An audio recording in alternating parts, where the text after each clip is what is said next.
Welcome back नाज़रीन। सिंध जी मजमूई सूरत हाल खां के आगाह कंदा हलूं। सिंध में 3 ॾींहनि जे मुकमल लॉकडाउन खां पोइ मार्केटूं खुलण शुरू थी वयूं आहिनि। सिंध जी मजमूई सूरत हाल खां नाज़रीन के आगाह कंदासीं। सिंध में 3 ॾींहनि जे मुकमल लॉकडाउन खां पोइ कारोबार खुली वियो आहे ऐं 3 ॾींहनि ताईं घरनि में महदूद माण्हू ख़रीदारीअ लाइ बाज़ारुनि में पहुची विया आहिनि। SOPs ते अमल दरामद न थी सघियो आहे। समाजी विथी पिणु नज़रअंदाज कई वई आहे। सिंध जी मजमूई सूरत हाल खां के आगाह पिया कयूं। हैदराबाद जी सूरत हाल मालूम करण लाइ असां आवाज़ न्यूज़ जे रिपोर्टर साकिब कुबर सां राब्तो कयो आहे। जी साकिब, कहिड़ा तफ़सील आहिनि, आगाह कजो।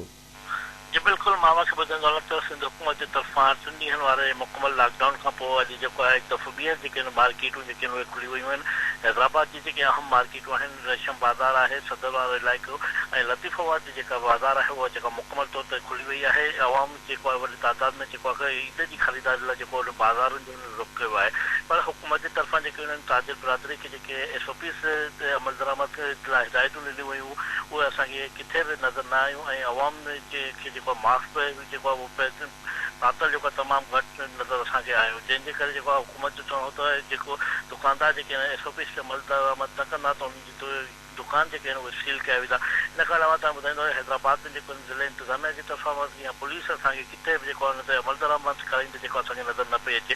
इन हवाले जॾहिं असां ताजिरनि सां ॻाल्हि ॿोल कईसीं त ताजिरनि जो चवणु हो त इहो हुकूमत जो जेको कमु आहे उन ते अमल दरामद कराए ऐं जॾहिं त ताजिरनि जो ईद में कुझु ॾींहं रहिजी विया आहिनि। अवाम जो चवणु आहे त असांखे ईद जी ख़रीदारी बि करणी आहे ऐं हुकूमत खे घुरिजे त हू जेको आहे 3 ॾींहं जेको जुमो छंछरु आचा जेके मुकमल तौर ते मार्केटूं बंदि कराए पई उनखे जेको आहे हिन हफ़्ते जेको आहे उहो कारोबार जेको आहे खुलियल रहे त जीअं असां ईद जी ख़रीदारी जेका उहा मुकमल करे सघूं। हिकु तरफ़ सिंध हुकूमत चए पई त असां कोरोना वायरस खे शिकस्त ॾियणी आहे, जंहिंजे करे असां लॉकडाउन खे जेको आहे सख़्तु कयूं था जुमे छंछरु आचे ते। ऐं ॿिए तरफ़ जेको आहे उहो अवाम बि ऐं ताजिर बिरादरी पारां इहा आहे त कारोबार जेको आहे खुलियल रहे त असांजी ख़रीदारी। हिन वक़्तु बि हैदराबाद जे मुख़्तलिफ़ इलाइक़े में अवाम जेको वॾी तादाद में पहुतल आहे ईद जी ख़रीदारी लाइ। जी अच्छा साकिब, इहो ॿुधाइजो त SOPs ते अमल दरामद करण लाइ समाजी विथी खे बरक़रार रखण लाइ इंतिज़ामिया पाण कहिड़ा उपाउ वरिता विया आहिनि? जी बिल्कुलु, मां वक़्तु ॿुधाईंदो आहियां त जेका समाजी विथी जेका कई वई सिंध हुकूमत जे तरफ़ां त उहो जेको हुनखे रखणु लाज़मी आहे। पर हैदराबाद में समाजी विथी असांखे किथे नज़र न पई अचे। माण्हू में लॻल आहे पीउ आहे, जंहिंजे करे जेको आहे कोरोना वायरस जा ॾींहों ॾींहुं जेके केस बि वधनि पिया, पर अवाम जेको आहे हुनखे पंहिंजो एहतियाती तदाबीर जेके के बि इख्तियार न कयूं आहिनि। जी वॾी महिरबानी साकिब तफ़सीलनि खां आगाह करण जे लाइ।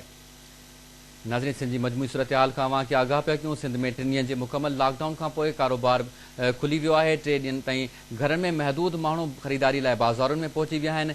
SOPs ते अमल दरामद न थी सघियो आहे। समाजी विथी बि नज़रअंदाज कई पई वञे। बाज़ारुनि में कपिड़नि जूतनि जे दुकाननि ते माण्हुनि जी पीउ आहे। एहतियाती तदबीरूं अख़्तियार न करण सबबि कोरोना वायरस पकड़ण जो ख़दशो वधी वियो आहे।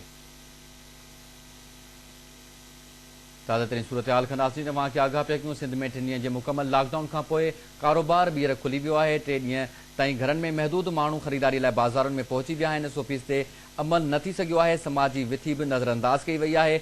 बाज़ारुनि में कपिड़नि जूतनि ऐं ॿियनि दुकाननि ते माण्हुनि जी पीउ लॻल आहे। एहतियाती तदबीरूं अख़्तियार न करण सबबि कोरोना वायरस पकड़ण जो ख़दशो आहे। सिंध जी ताज़ा तरीन सूरत हाल कंदासीं के आगाह पिया कयूं। सिंध में 3 ॾींहनि जे मुकमल लॉकडाउन खां पोइ कारोबार ॿीहर खुली वियो आहे। 3 ॾींहनि ताईं घरनि में महदूद माण्हू ख़रीदारी लाइ बाज़ारुनि में पहुची विया आहिनि। SOPs ते अमल दरामद न थी सघियो आहे। समाजी विथी नज़रअंदाज कई पई वञे। कोटड़ी जी सूरत हाल मालूम करण लाइ असां आवाज़ न्यूज़ रिपोर्टर असद मंगरियो सां राब्तो कयो आहे। जी असद, कहिड़ा तफ़सील आहिनि, आगाह कजो। हाँ जी बिल्कुलु, तव्हांखे ॿुधायां त ज़िले जामशोर में जेको आहे अॼु जेको आहे जुज़वी तौर ते जेके आहिनि शहर खुली चुकिया आहिनि। बिहार कॉलोनी ऐं कोटड़ी जा जेके मेन शहर मुकमल तौर ते खुली चुका आहिनि। जॾहिं ट्रांसपोर्ट बि जेकी आहे एकड़ बेकड़ उहा हली रही आहे। ऐं तव्हांखे ॿुधायां त कोटड़ी साइड जे केतिरनि ई जेको आहे इलाइक़नि में जेके आहिनि किथे बि जेको आहे सिक्योरिटी नज़र नथी अचे। नई वरी जेकी आहे किथे समाजी विथी कई थी वञे। जॾहिं तव्हांखे ॿुधायां एहसास कफ़ालत जे सेंटरनि ते बि जेको आहे उते बि समाजी विथीअ जो जेको आहे ख़्यालु नथो रखियो वञे। जॾहिं त जेके आहिनि मुकमल शहर थाणो बुलाखान सेवण माजन समेत जेके आहिनि मुकमल शहर ते जेके आहिनि खुलियल आहिनि। जी वॾी महिरबानी असद तफ़सीलनि खां आगाह करण जे लाइ। नाज़रीन, आवाज़ जो रिपोर्टर असद मंगरियो कोटड़ी जी सूरत हाल खां आगाह करे रहियो हो। सिंध जी मजमूई सूरत हाल खां अव्हांखे आगाह कंदा हलूं। सिंध जे समूरनि नंढनि वॾनि शहरनि में 3 ॾींहंनि जे मुकमल लॉकडाउन खां पोइ कारोबार मुकमल तौर खुली वियो आहे। 3 ॾींहंनि ताईं घरनि में महदूद माण्हू ख़रीदारीअ लाइ बाज़ारुनि में पहुची विया आहिनि। SOPs ते अमल दरामद न थी सघियो आहे। समाजी विथी बि नज़रअंदाज़ कई पई वञे। बाज़ारुनि में कपिड़नि जूतनि ऐं ॿियनि दुकाननि ते माण्हुनि जी रश लॻल आहे। एहतियाती तदबीरूं अख़्तियार न करण सबबि कोरोना वायरस पकड़जण जो ख़दशो वधी वियो आहे। सिंध जी मजमूई सूरत हाल खां नाज़रीन अव्हांखे आगाह पिया कयूं। सिंध में 3 ॾींहंनि जे मुकमल लॉकडाउन खां पोइ कारोबार खुली वियो आहे। 3 ॾींहं घरनि ताईं महदूद रहंदड़ माण्हू ख़रीदारी लाइ बाज़ारुनि में पहुची विया आहिनि। SOPs ते अमल न थी सघियो आहे। समाजी विथी बि नज़रअंदाज़ कई पई वञे। बाज़ारुनि में कपिड़नि जूतनि ऐं ॿियनि दुकाननि ते माण्हुनि जी रश लॻल आहे। एहतियाती तदबीरूं अख़्तियार न करण सबबि कोरोना वायरस पकड़जण जो ख़दशो आहे।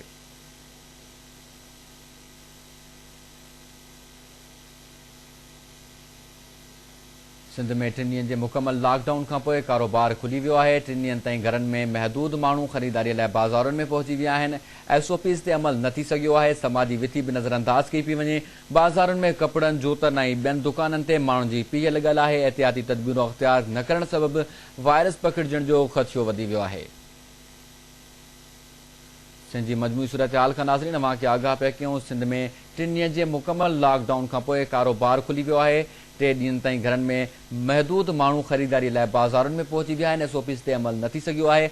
समाजी विथी बि नज़रअंदाज़ कई पई वञे। बाज़ारुनि में कपिड़नि जूतनि ऐं ॿियनि दुकाननि ते रश लॻल आहे।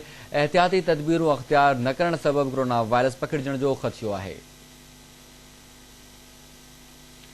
हिकु भेरो ॿी त सिंधी मजमूई सूरत हाल खां नाज़रीन अव्हांखे आगाह कंदा हलूं। सिंध में 3 ॾींहंनि जे मुकमल लॉकडाउन खां पोइ कारोबार खुली वियो आहे। 3 ॾींहं ताईं घरनि में महदूद रहंदड़ माण्हू ख़रीदारीअ लाइ बाज़ारुनि में पहुची विया आहिनि। नवाब शाह जी सूरत हाल मालूम करण लाइ असां आवाज़ जे रिपोर्टर AK डायरी सां राब्तो कयो आहे। जी AK, कहिड़ा तफ़सील आहिनि नवाब शाह जा, आगाह कजो। हा जी बिल्कुलु, ग़ालिबन AK डायरी सां असांजो राब्तो मुनक़ता थी वियो आहे। तव्हांखे सिंध जी मजमूई सूरत हाल खां नाज़रीन अव्हांखे आगाह कंदा हलूं। सिंध में 3 ॾींहंनि जे मुकमल लॉकडाउन खां पोइ कारोबार ॿीहर खुली वियो आहे। 3 ॾींहं ताईं घरनि में महदूद माण्हू ख़रीदारीअ लाइ बाज़ारुनि में पहुची विया आहिनि। SOPs ते अमल न थी सघियो आहे। समाजी विथी बि नज़रअंदाज़ कई पई वञे। बाज़ारुनि में कपिड़नि जूतनि ऐं ॿियनि दुकाननि ते रश लॻल आहे। एहतियाती तदबीरूं अख़्तियार न करण सबबि कोरोना वायरस पकड़जण जो ख़दशो आहे।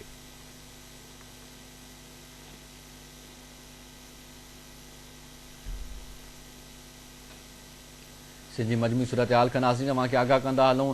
3 ॾींहंनि जे मुकमल लॉकडाउन खां पोइ कारोबार खुली वियो आहे। 3 ॾींहं ताईं घरनि में महदूद माण्हू ख़रीदारीअ लाइ बाज़ारुनि में पहुची विया आहिनि। SOPs ते अमल न थी सघियो आहे। समाजी विथी बि नज़रअंदाज़ कई पई वञे। बाज़ारुनि में कपिड़नि जूतनि ऐं ॿियनि दुकाननि ते माण्हुनि जी पीउ लॻल आहे। एहतियाती तदबीरूं अख़्तियार न करण सबबि कोरोना वायरस पकड़जण जो ख़दशो वधी वियो आहे। सिंध जी मजमूई सूरत हाल खां नाज़रीन अव्हांखे आगाह कंदा हलूं। सिंध में 3 ॾींहंनि जे मुकमल लॉकडाउन खां पोइ कारोबार खुली वियो आहे। 3 ॾींहंनि ताईं घरनि में महदूद रहंदड़ माण्हू ख़रीदारी लाइ बाज़ारुनि में पहुची विया आहिनि। SOPs ते अमल न थी सघियो आहे। समाजी विथी बि नज़रअंदाज़ कई पई वञे। बाज़ारुनि में कपिड़नि जूतनि ऐं ॿियनि दुकाननि ते रश लॻल आहे। एहतियाती तदबीरूं अख़्तियार न करण सबबि कोरोना वायरस पकड़जण जो ख़दशो आहे। मीरपुर ख़ास जी सूरत हाल मालूम करण लाइ असां आवाज़ जे रिपोर्टर उमर दाऊद पोटे सां राब्तो कयो आहे। जी उमर, कहिड़ा तफ़सील आहिनि मीरपुर ख़ास जा, आगाह कजो। जी उमर, आवाज़ अचे थो? असीं कोशिशि कंदासीं नाज़रीन त उमर दाऊद पोटे सां राब्तो बहाल थी सघे। सिंध जी मजमूई सूरत हाल खां नाज़रीन अव्हांखे आगाह कंदा हलूं। सिंध में 3 ॾींहंनि जे मुकमल लॉकडाउन खां पोइ कारोबार खुली वियो आहे। हिकु भेरो ॿीहर असां राब्तो कयो आहे मीरपुर ख़ास जी सूरत हाल मालूम करण लाइ आवाज़ जे रिपोर्टर उमर दाऊद पोटे सां। जी उमर, कहिड़ा तफ़सील आहिनि, आगाह कजो।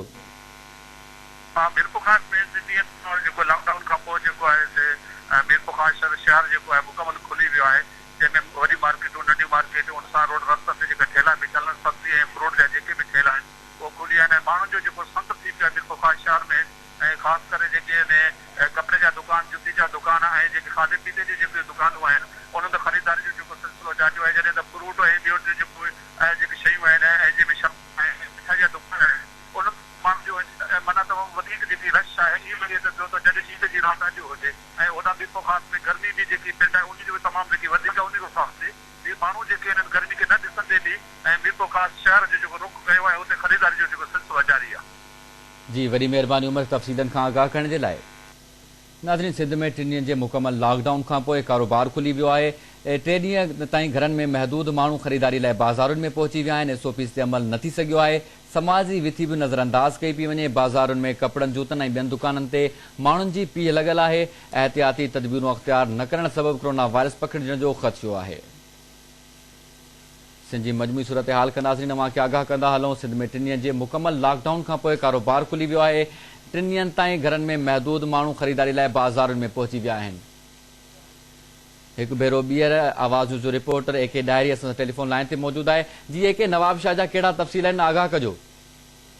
बिल्कुल, जेको 3 ॾींहनि खां पोइ जेको आहे लॉकडाउन खे ख़तमु करण खां पोइ जेको नरमी पैदा कई विया, मुकमल तौर जेको आहे तिजारती मर्कज़ खुली विया आहिनि ऐं शहर जा मुख़्तलिफ़ जेके लियाकत मार्केट, कपड़ा मार्केट, मनोआबाद या ईसरपुरा वारा जेके इलाइक़ा आहिनि जिते मार्केटूं आहिनि, उते अवाम जी पीउ जेको रश जो सिलसिलो आहे ऐं कंहिं बि क़िस्म जे SOPs ते अमल दरामद न थी रहियो आहे। जॾहिं त सिक्योरिटी हवाले सां ॿुधाईंदो हलां त मुख़्तलिफ़ चौकनि ते पुलिस ऐं रेंजर्स पिणु तैनात कई विया, मगर उहे बि जेको आहे SOPs ते अमल दरामद न करे रहिया आहिनि। ॿियो ख़ासि तौर ते जेको हिते सिलसिलो हली रहियो आहे त दुकानदार तरफ़ां चयो आहे त असां वटि दुकान नंढा आहिनि ऐं स्पेस जे हवाले सां अगरि सोशल डिस्टेंस रखूं था त 3 खां 4 फुट, त अवाम जो जेको आहे तीअं रश जो इज़ाफ़ो थी रहियो आहे। ॿियो इहो ॿुधाईंदो हलां त इंतज़ामिया तरफ़ां जेको आहे SOPs ते अमल दरामद न करण ख़िलाफ़ ॿिए पासे शहर जे सियासी, समाजी, मज़हबी धुरियुनि तरफ़ां जेको आहे हिकु शिकायत या हिकिड़े माना शिकवा कई आहे इंतज़ामिया खां, सूबाई हुकूमत खां, त जेको मस्जिदुनि में जेको बाजमाए निमाज़ पढ़ण ते SOPs ते अमल दरामद करण लाइ इंतज़ामिया जेको आहे राज़ी आहे, पर उन ते बि जेको आहे ज़िले इंतज़ामिया या पुलिस जेकी आहे उन्हनि खे तंग करे ऐं कंहिंखे बि बाजमाए निमाज़ पढ़ण न ॾेई रहिया। अगरि को निमाज़ पढ़े थो बाजमाए SOPs तहत बि, त उनजे जेको आहे उनजे ख़िलाफ़ FIR कढी वेंदी, उनखे दाख़िल कयो वेंदा ऐं उनजे उतां पेश इमाम खे गिरफ़्तार कयो वेंदा। इन हवाले सां उन्हनि सूबाई तौर वफ़ाक़ी हुकुम जी वॾी महिरबानी AK तफ़सीलनि खां आगाह करण जे लाइ। नाज़रीन, सिंध में 3 ॾींहनि जे मुकमल लॉकडाउन खां पोइ कारोबार खुली वियो आहे ऐं 3 ॾींहनि ताईं घरनि में महदूद माण्हू ख़रीदारी लाइ बाज़ारुनि में पहुची विया आहिनि। SOPs ते अमल दरामद न थी सघियो आहे। समाजी विथी बि नज़रअंदाज़ कई पई वञे। बाज़ारुनि में कपड़नि, जूतनि ऐं ॿियनि दुकाननि ते माण्हुनि जी पीह लॻल आहे। एहतियाती तदबीरूं अख़्तियार न करण सबबि कोरोना वायरस पकड़जण जो ख़दशो आहे। सिंध जी मजमूई सूरत हाल खां नाज़रीन अवांखे आगाह कंदा हलूं। सिंध में 3 ॾींहनि जे मुकमल लॉकडाउन खां पोइ कारोबार खुली वियो आहे। 3 ॾींहनि ताईं घरनि में महदूद माण्हू ख़रीदारी लाइ बाज़ारुनि में पहुची विया आहिनि। SOPs ते अमल दरामद न थी सघियो आहे। समाजी विथी बि नज़रअंदाज़ कई पई वञे। बाज़ारुनि में कपड़नि, जूतनि ऐं ॿियनि दुकाननि ते माण्हुनि जी पीह लॻल आहे। एहतियाती तदबीरूं अख़्तियार न करण सबबि कोरोना वायरस पकड़जण जो ख़दशो आहे। सिंध में लॉकडाउन खां पोइ ॿीहर कारोबार खुली वियो आहे। 3 ॾींहनि ताईं महदूद घरनि में माण्हू ख़रीदारी लाइ बाज़ारुनि में पहुची विया आहिनि। SOPs ते अमल न थी सघियो आहे। समाजी विथी बि नज़रअंदाज़ कई पई वञे। बाज़ारुनि में कपड़नि, जूतनि ऐं ॿियनि दुकाननि ते माण्हुनि जी रश लॻल आहे। एहतियाती तदबीरूं अख़्तियार न करण सबबि कोरोना वायरस पकड़जण जो ख़दशो आहे। सिंध में 3 ॾींहनि जे मुकमल लॉकडाउन खां पोइ कारोबार ॿीहर खुली वियो आहे। सिंध जी मजमूई सूरत हाल खां नाज़रीन अवांखे आगाह पिया कयूं। 3 ॾींहनि ताईं घरनि में महदूद माण्हू ख़रीदारी लाइ बाज़ारुनि में पहुची विया आहिनि।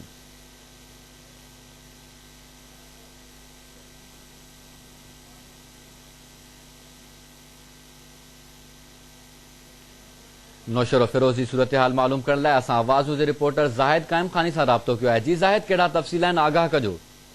बिल्कुल, 3 ॾींहनि जे लॉकडाउन खां पोइ अॼु सूमर ॾींहुं जेको आहे लॉकडाउन ते जेका नरमी थी आहे ऐं दुकान खुलिया आहिनि, त उनखां पोइ ईद जे हाणे बाक़ी जे हफ़्तो बचियो आहे, त हज़ारे सभई माण्हू जेके आहिनि नौशरो फिरोज़ जे रोडनि रस्तनि ऐं बाज़ारनि में निकिरी आहिनि। शाही बाज़ार हुजे, हिठाई चौक हुजे, रेशम गली हुजे, मार्केट चौक हुजे, उते जेको आहे सभई औरतूं, मर्द, ॿार जेके आहिनि शॉपिंग जे हवाले सां जेके आहिनि बाज़ारनि में निकितल आहिनि।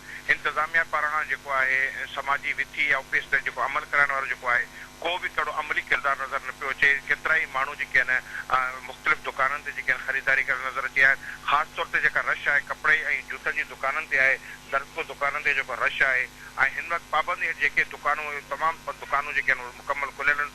सुबुह 6 बजे खां जीअं ई लॉकडाउन खुलियो आहे, तोड़े रमज़ान शरीफ़ आहे, गर्मी आहे, पर गर्मी जे बावजूदु जेको आहे सभई माण्हू जेके आहिनि नौशरो फिरोज़ ज़िले हेडक्वार्टर खां अलावा ज़िले जा जेके बि कारोबारी मुख्य शहर आहिनि, मोरवा, मेरापुर, कंडियारो, दरबेलो, थारूशा, बिरिया सिटी, बिरिया रोड, पटीज़न, तमूरनि शहरनि जी हिकु जहिड़ी सूरत हाल आहे ऐं इंतज़ामिया जो जेको आहे बेवसी वारो मंज़र नज़र अची रहियो आहे। जेके शुरूआती दिन में लॉकडाउन ते पाबंदी कराइण लाइ जेके क़दम खयां विया, हाणे जेको आहे अॼु जेको आहे सूमर ते जीअं दुकानूं खुलियूं आहिनि, त तीअं जेको आहे बाज़ारनि में जेको तमामु घणी रश जी वॾी महिरबानी ज़ाहिद क़ाइम ख़ानी तफ़सीलनि खां आगाह करण जे लाइ।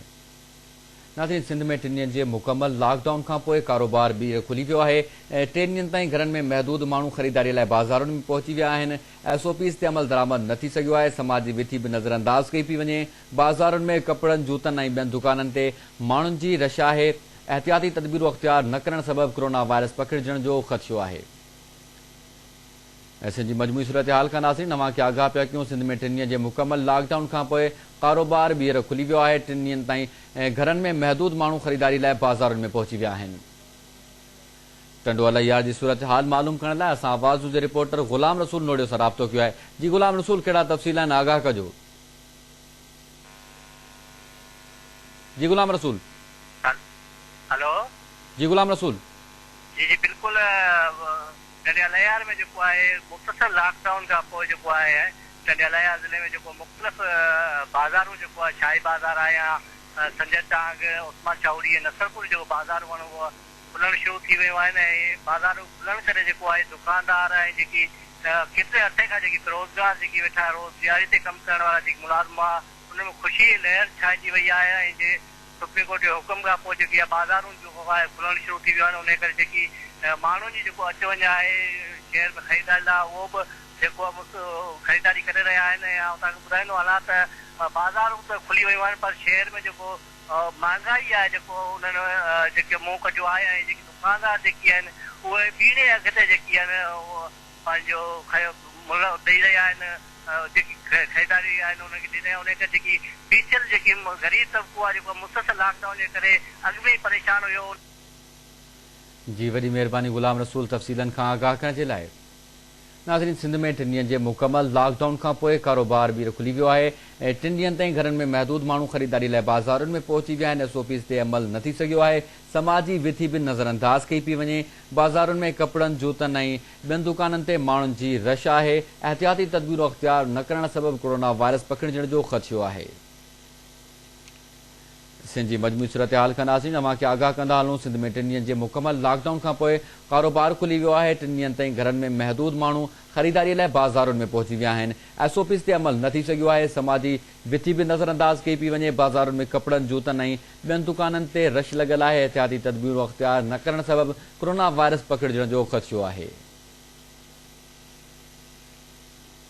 सिंध जी मजमूई सूरत हाल नाज़रीन अवां खे आगाह कंदा हलूं। सिंध में 3 ॾींहनि जे मुकमल लॉकडाउन खां पोइ कारोबार खुली वियो आहे। 3 ॾींहनि ताईं घरनि में महदूद माण्हू ख़रीदारी लाइ बाज़ारुनि में पहुची विया आहिनि। SOPs ते अमल दरामद न थी सघियो आहे। समाजी विथी बि नज़रअंदाज़ कई पई वञे। बाज़ारुनि में कपिड़नि, जूतनि ऐं ॿियनि दुकाननि ते रश लॻल आहे। एहतियाती तदबीरूं अख़्तियार न करण सबबि कोरोना वायरस पकिड़जण जो ख़दशो आहे।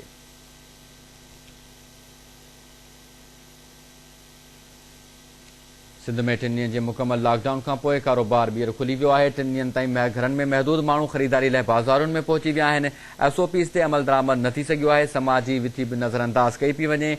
बाज़ारुनि में कपिड़नि, जूतनि ऐं ॿियनि दुकाननि ते माण्हुनि जी रश लॻल आहे।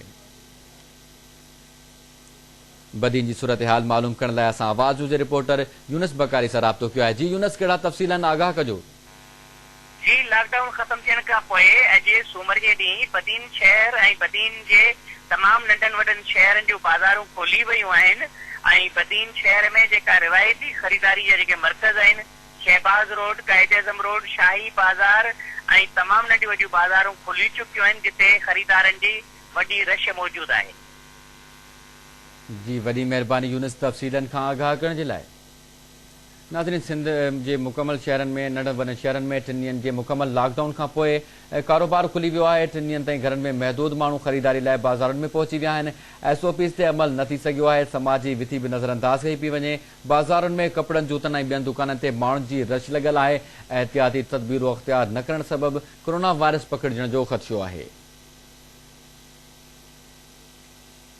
सिंध जी मजमूई सूरत हाल खां नाज़रीन अवां खे आगाह कंदा हलूं। सिंध में 3 ॾींहनि जे मुकमल लॉकडाउन खां पोइ कारोबार खुली वियो आहे। 3 ॾींहनि ताईं घरनि में महदूद माण्हू ख़रीदारी लाइ बाज़ारुनि में पहुची विया आहिनि। लाड़काणे जी सूरत हाल मालूम करण लाइ असां आवाज़ जे रिपोर्टर रशीद समो सां राब्तो कयो आहे। जी रशीद, लाड़काणे जी कहिड़ी सूरत हाल आहे? छा बाज़ारुनि में SOPs ते अमल दरामद थी सघियो आहे? हेलो जी रशीद, आवाज़ अचे पियो? जी जी बिल्कुल। जी रशीद, इहो आगाह कजो त लाड़काणे में छा जेके ज़िले इंतिज़ामिया या सिंध सरकार पारां SOP जारी कई वियूं आहिनि उन ते अमल दरामद थी सघियो आहे? ॾिसो बिल्कुलु सिंध हुकूमत त इहो ऐलान कयो हो त जेके बाज़ारूं आहिनि उहे सुबुह जो 8 खां ऐं शाम जो 5 ताईं खोलियूं वञनि ऐं उन्हनि जी सिंध हुकूमत जो पहिरियों इहो चवणु हो दुकानदारनि खे या समूरनि वापारियुनि खे त जेके SOP ॾिनी पियूं वञनि उन ते सख़्तीअ सां अमल कराए वञे। पर अफ़सोस जहिड़ी ॻाल्हि आहे जेकी ज़िले इंतिज़ामिया लाड़काणा जी आहे उहा जेको आहे असांखे किथे बि शहर में नज़र कोन पई अचे। जेके इलाइक़ा बंदि आहे जीअं सुरिया पदर, रेशम गली, शाही बाज़ार, बंदर रोड, पाकिस्तानी चौक, रॉयल रोड, हिन समेत लाड़काणे जा जेके बि नंढियूं वॾियूं बाज़ारूं उहे जेके बंदि हुयूं अॼु उहे मुकमल तौर ते अॼु हफ़्ते जो पहिरियों ॾींहुं आहे जेके 3 ॾींहं त बंदि हुआ, हालांकि जुमो, छंछर, आचर बंदि हुआ, अॼु सूमर जो ॾींहुं आहे, अॼु मुकमल तौर ते खुली वयूं आहिनि। पर इंतिज़ामिया असांखे किथे बि नज़र कोन पई अचे ऐं जेके वापारी हुजनि, दुकानदार हुजनि, उहे कंहिं बि SOP जेके ॾिनल सिंध हुकूमत जी SOP आहे उन ते अमल दरामद न पिया कराइनि। ऐं जेकॾहिं दुकानदारनि जी ॻाल्हि कजे त दुकानदारनि वटि जेके बि कस्टमर्स अची रहिया आहिनि उन्हनि खे कंहिंखे बि असांखे जेकॾहिं गिलोज़ ऐं जेके सैनिटाइज़र ऐं मास्क कंहिंखे बि नज़र कोन पहुचे त उन्हनि खे मास्क हुजे ऐं न ई को उन्हनि खे गिलोज़ पातल आहे। ऐं दुकानदारनि जी बि जेको आहे त असांखे दुकानदार बि किथे। जी वॾी महिरबानी रशीद तफ़सीलनि खां आगाह करण जे लाइ। नाज़रीन, सिंध में 3 ॾींहनि जे मुकमल लॉकडाउन खां पोइ कारोबार खुली वियो आहे। 3 ॾींहनि ताईं घरनि में महदूद माण्हू ख़रीदारी लाइ बाज़ारुनि में पहुची विया आहिनि। SOP ते अमल न थी सघियो आहे। समाजी विथी बि नज़रअंदाज़ कई पई वञे।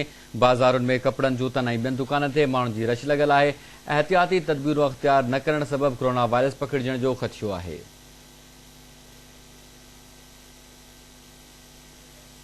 सिंध जी मजमूई सूरत हाल खां नाज़रीन तव्हांखे आगाह कंदा हलूं। सिंध में 3 ॾींहनि जे मुकमल लॉकडाउन खां पोइ कारोबार वीर खुली वियो आहे।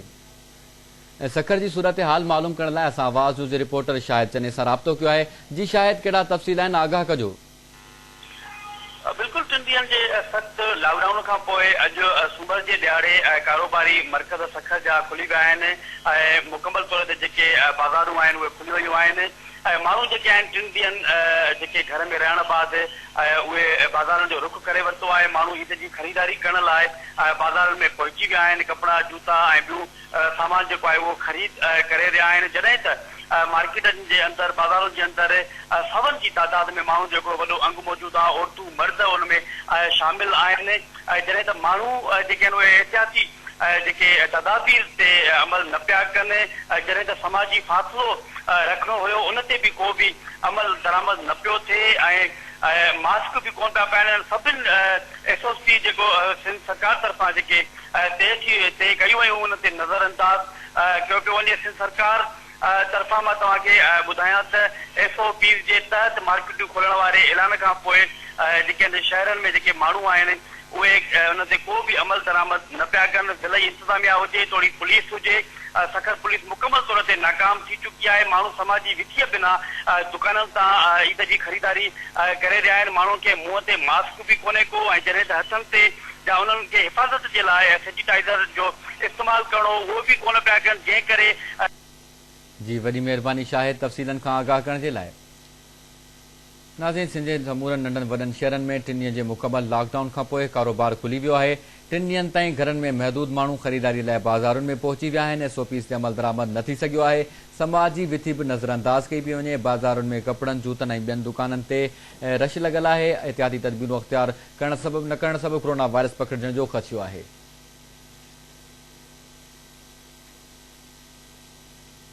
सिंध में 3 ॾींहनि जे मुकमल लॉकडाउन खां पोइ कारोबार खुली वियो आहे। 3 ॾींहनि ताईं घरनि में महदूद माण्हू ख़रीदारी लाइ बाज़ारुनि में पहुची विया आहिनि। SOP ते अमल दरामद न थी सघियो आहे। समाजी विथी बि नज़रअंदाज़ कई पई वञे। सिंध जी मजमूई सूरत हाल खां नाज़रीन तव्हांखे आगाह कंदा हलूं। सिंध में 3 ॾींहनि जे मुकमल लॉकडाउन खां पोइ कारोबार खुली वियो आहे। 3 ॾींहनि ताईं घरनि में महदूद माण्हू ख़रीदारी लाइ बाज़ारुनि में पहुची विया आहिनि। SOP ते अमल दरामद न थी सघियो आहे। समाजी विथी बि नज़रअंदाज़ कई पई वञे। बाज़ारुनि में कपिड़नि, जूतनि ऐं ॿियनि दुकाननि ते माण्हुनि जी रश लॻल आहे। एहतियाती तदबीरूं अख़्तियार न करण सबबि कोरोना वायरस पकड़जण जो ख़दशो आहे।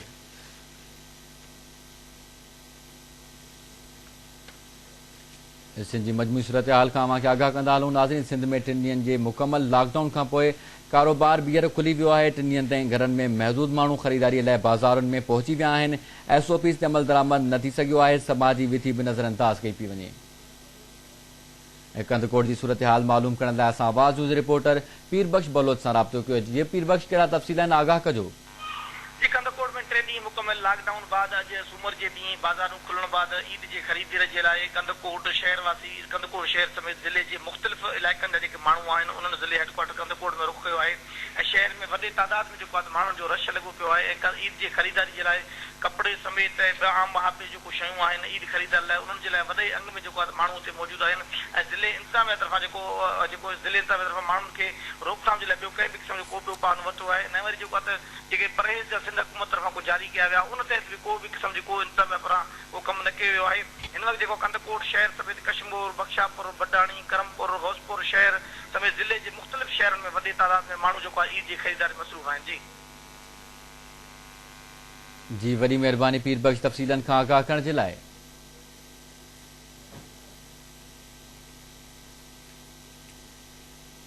सिंध जी मजमूई सूरत हाल खां नाज़रीन तव्हांखे आगाह कंदा हलूं। सिंध में 3 ॾींहनि जे मुकमल लॉकडाउन खां पोइ कारोबार खुली वियो आहे।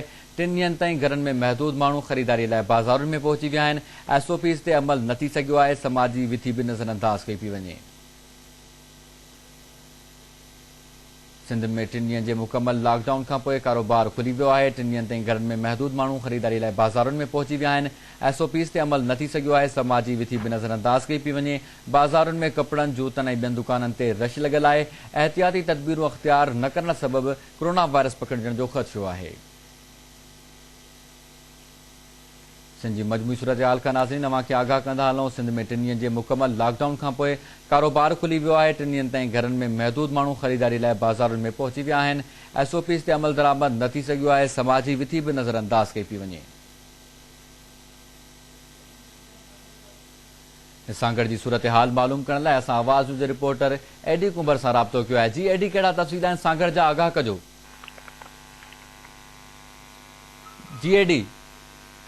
जी बिल्कुल सनाउल्ला, सिंध हुकूमत जे हिदायतनि ते गुज़िरियल 3 ॾींहं मुसलसल लॉकडाउन हो। अॼु 3 ॾींहं लॉकडाउन जा जेके आहिनि से ख़तमु थियण खां पोइ अॼु 4 ॾींहं जेके आहिनि से हाणे लॉकडाउन में नरमी कई वई आहे। सिंध हुकूमत जे हिदायतनि ते लॉकडाउन में नरमी थियण खां पोइ सांगड़ शहर जूं जेके मुख्य ऐं मुख़्तलिफ़ मार्केटूं आहिनि जंहिंमें Saeed market, Liaquat market, Sharaf market, जंहिंमें जना रोड समेत कपिड़नि जी मार्केट जेका आहे उहे मुकमल तौर ते खोली वियूं आहिनि। जॾहिं त ईद वेझो हूंदे आस पास जे रहवासियुनि जी जेका आहे सा ख़रीदारी में मसरूफ़ आहिनि ऐं सांगड़ शहर में तमामु घणी जेका आहे असांखे रश ॾिसण में अचे पई।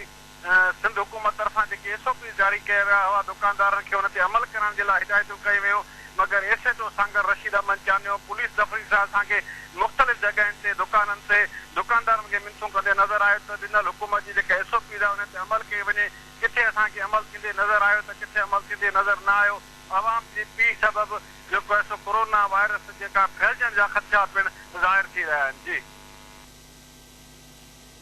जी वॾी महिरबानी एडी तफ़सीलनि खां आगाह करण जे लाइ। नाज़रीन, सिंध में 3 ॾींहनि जे मुकमल लॉकडाउन खां पोइ कारोबार बि खुली वियो आहे। 3 ॾींहनि ताईं घरनि में महदूद माण्हू ख़रीदारी लाइ बाज़ारुनि में पहुची विया आहिनि। SOPs ते अमल न थी सघियो आहे। समाजी विथी बि नज़रअंदाज़ कई पई वञे।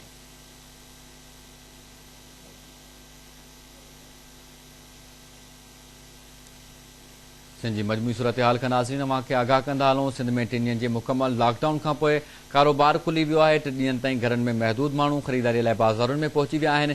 SOPs ते अमल न थी सघियो आहे। समाजी विथी बि नज़रअंदाज़ कई पई वञे। बाज़ारुनि में कपिड़नि, जूतनि ऐं ॿियनि दुकाननि ते रश लॻियल आहे। एहतियाती तदबीरूं अख़्तियार न करण सबबि कोरोना वायरस पकड़जण जो ख़दशो आहे। ठटे जी सूरत हाल मालूम करण लाइ असां आवाज़ न्यूज़ रिपोर्टर महमूद बमरो सां राब्तो कयो आहे। जी महमूद, ठटे जा कहिड़ा तफ़सील आहिनि, आगाह कजो।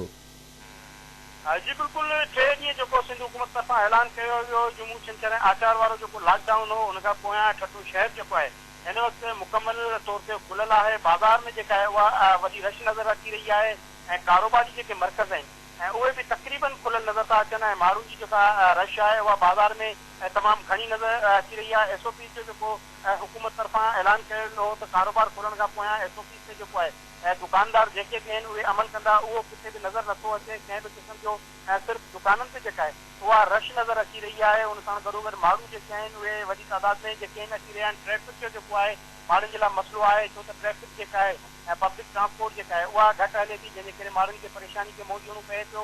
पर उन सां गॾोगॾु जेको 3 ॾींहनि खां पोयां लॉकडाउन जेको खोलियो पियो आहे, उन खां पोयां माण्हुनि जी जेका रश आहे उहा बाज़ार में जी वॾी महिरबानी महमूद तफ़सीलनि खां आगाह करण जे लाइ।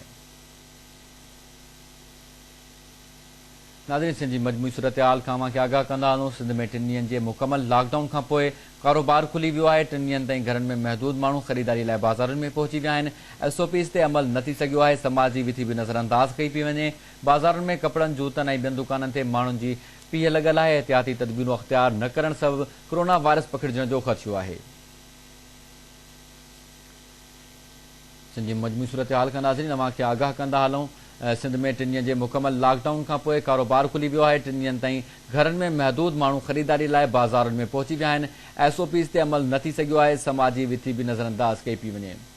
गोलार्ची जी सूरत हाल मालूम करण लाइ असां आवाज़ जे रिपोर्टर नासिर अंजुम सां राब्तो कयो आहे। जी नासिर, कहिड़ा तफ़सील आहिनि, आगाह कजो। जी बिल्कुल, गुज़िरियल 3 ॾींहनि में जेको लॉकडाउन में जेको सख़्तु लॉकडाउन हो, उनखां पोइ अॼु लॉकडाउन ते जेको आहे नरमी कई वई आहे। जेका पोइ गोलार्ची जा जेके समूरा जेके बाज़ार आहिनि, ॻाल्हि जेकॾहिं शाही बाज़ार जी कई वञे, लेडीज़ मार्केट जी कई वञे, चांदनी बाज़ार जी कई वञे, त उते जेको आहे तमामु घणो जेको रश आहे। ऐं लेडीज़ मार्केट में हिन वक़्तु जेको आहे औरतुनि जो वॾो अंग मौजूदु आहे। अव्हांखे ॿुधाईंदो हलां त जीअं ईद वेझे आई आहे, तीअं जेको आहे गोलार्ची में जेको आहे उहो ईद जी ख़रीदारी जेको आहे उहो जोर चढ़ियल आहे। अॼु सुबुह 8 बजे खां जेके लेडीज़ मार्केट में औरतुनि जी पीउ आहे ऐं इहो सिलसिलो जेको आहे शाम जेको आहे उहो 4 बजे ताईं जारी रहंदो। अव्हांखे त इहो बि ॿुधाईंदो हलां त एहसास किफ़ालत जे ज़रिए फी औरतुनि खे जेको 12,000 मिलिया, उनखां पोइ जेको आहे गोलार्ची समेत जेके ॿारहाड़ी वारा इलाइक़ा आहिनि उनमें तमामु घणी जेको ईद जी ख़रीदारी ते जेको आहे रश नज़र अचे थी। ऐं दुकानदारनि तरफ़ां जेको आहे SOP जे ते कंहिं बि क़िस्म जो अमल दरामद न पियो कयो वञे। न कि जेकी समाजी विथी आहे उनजो ख़्यालु रखियो पियो वञे, न ई जेको आहे हैंड ग्लोव्स में जेके सैनिटाइज़र आहे उन्हनि जो इस्तेमालु कयो पियो वञे। अक्सर असां हिते ॾिठो वियो आहे त जेके दुकानदार आहिनि उहे जेको आहे शाम 4 बजे खां पोइ बि जेको आहे उहो शटर बंदि करे पंहिंजो कारोबार हलाइनि था। शहरियुनि जी तरफ़ां इहे इल्ज़ाम आहिनि त पुलिस जेको आहे मुबैना तौरु जेको पैसा वठी अहिड़ा कारोबार जिन ते जेको आहे उहो। जी वॾी महिरबानी नासिर तफ़सीलनि खां आगाह करण जे लाइ।